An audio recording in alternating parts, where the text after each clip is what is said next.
Habacuc, chapitre 1. Oracle révélé à Habacuc, le prophète. Jusqu'à quand, ô Éternel?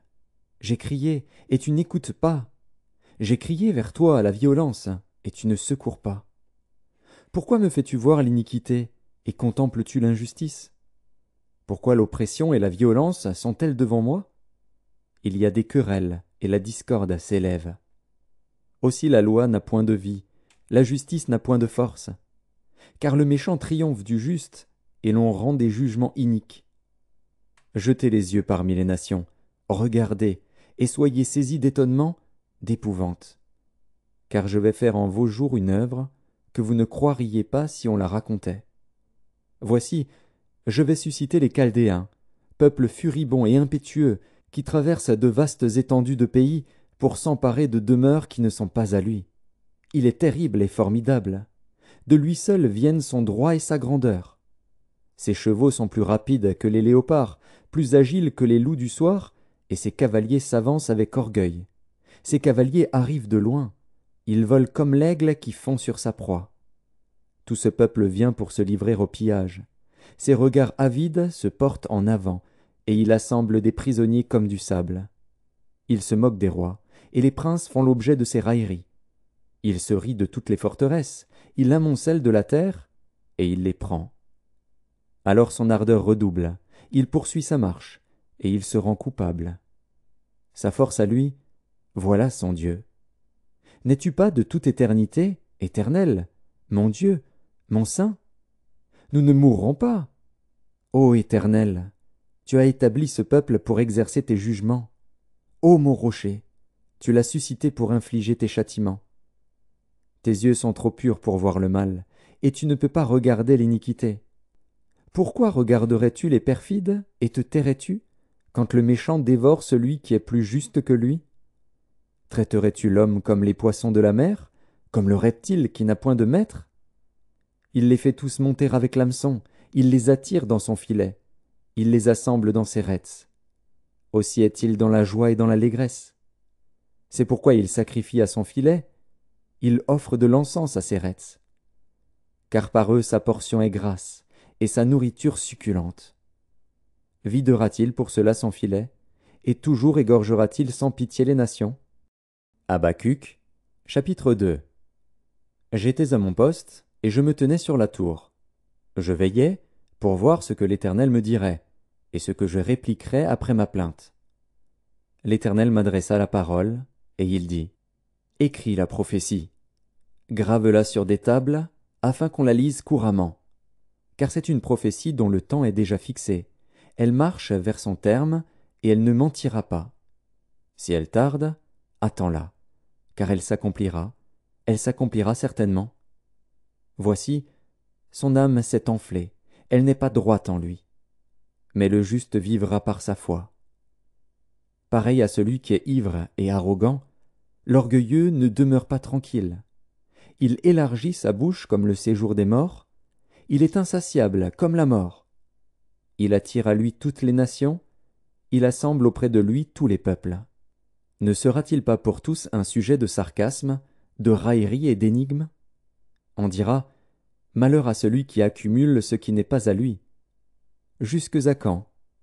Malheur à celui qui augmente le fardeau de ses dettes. Tes créanciers ne se lèveront-ils pas soudain?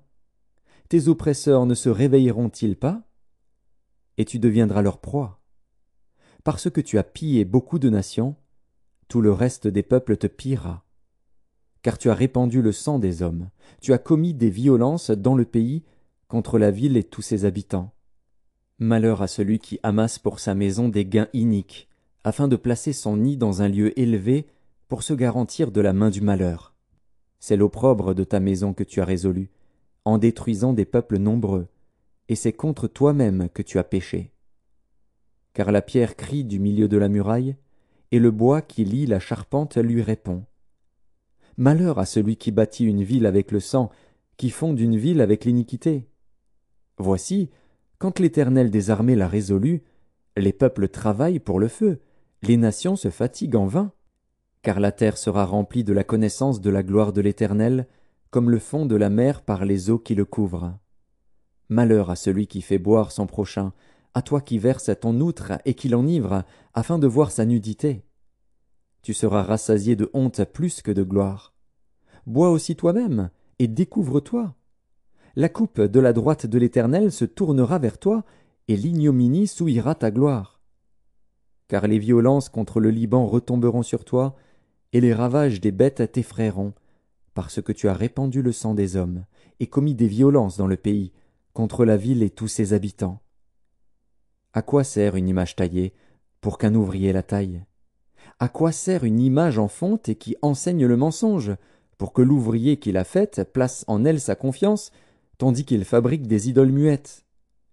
Malheur à celui qui dit au bois, lève-toi, à une pierre muette, réveille-toi.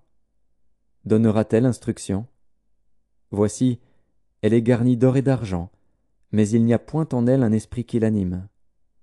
L'Éternel est dans son saint temple. Que toute la terre fasse silence devant lui. Habacuc, chapitre 3. Prière d'Habacuc, le prophète. Éternel, j'ai entendu ce que tu as annoncé, je suis saisi de crainte. Accomplis ton œuvre dans le cours des années, ô Éternel. Dans le cours des années, manifeste-la, mais dans ta colère, souviens-toi de tes compassions. Dieu vient de Théman, le Saint vient de la montagne de Paran. Sa majesté couvre les cieux, et sa gloire remplit la terre. C'est comme l'éclat de la lumière. Des rayons partent de sa main. Là réside sa force. Devant lui marche la peste, et la peste est sur ses traces. Il s'arrête, et de l'œil il mesure la terre.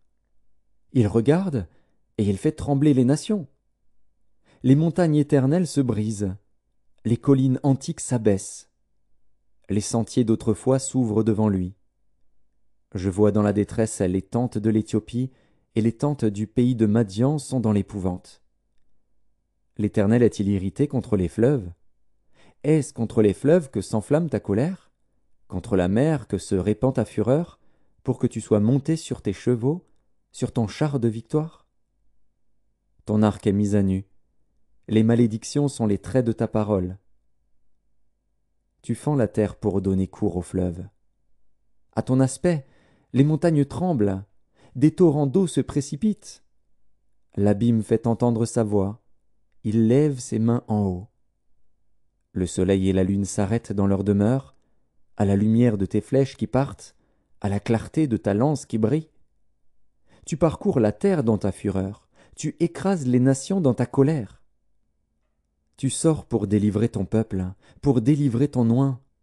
Tu brises le faîte de la maison du méchant, tu la détruis de fond en comble. Tu perces de tes traits la tête de ses chefs, qui se précipitent comme la tempête pour me disperser, poussant des cris de joie, comme s'ils dévoraient déjà le malheureux dans leur repère. Avec tes chevaux tu foules la mer, la boue des grandes eaux. J'ai entendu, et mes entrailles sont émues. À cette voix, mes lèvres frémissent, mes os se consument, et mes genoux chancellent. En silence je dois attendre le jour de la détresse, le jour où l'oppresseur marchera contre le peuple. Car le figuier ne fleurira pas, la vigne ne produira rien, le fruit de l'olivier manquera, les champs ne donneront pas de nourriture. Les brebis disparaîtront du pâturage, et il n'y aura plus de bœufs dans les étables. Toutefois, je veux me réjouir en l'Éternel, je veux me réjouir dans le Dieu de mon salut. L'Éternel, le Seigneur, est ma force. Il rend mes pieds semblables à ceux des biches, et il me fait marcher sur mes lieux élevés. Au chef des chantres, avec instruments à cordes,